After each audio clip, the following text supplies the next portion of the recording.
Envoyer les taxis à l'inspection dans des entreprises privées, c'est la nouvelle directive du ministère des Transports de Madagascar. Selon les autorités, cette inspection vise à aider à décongestionner la ville et à permettre aux conducteurs de rééquilibrer leurs vieux taxis avec des voitures plus récentes. Une initiative qui met les chauffeurs de taxi d'Antananarivo en colère. Propriétaires de très vieux véhicules, les taxi drivers estiment que cette mesure les poussera à la faillite. Une réunion entre des représentants des syndicats des taxis et des fonctionnaires du ministère des Transports a échoué, les deux parties n'ayant pu parvenir à un accord.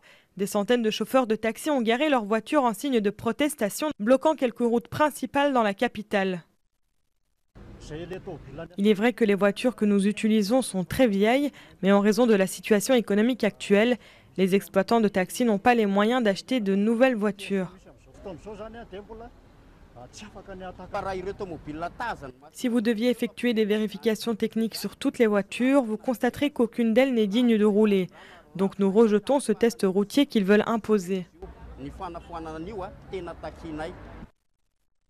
Alors que la grève entre dans son 4e mois, l'association des taxis de Madagascar a annoncé qu'elle avait donné un délai d'1 semaine aux autorités pour résoudre le problème. À défaut, les taxis continueront de perturber le trafic dans la capitale.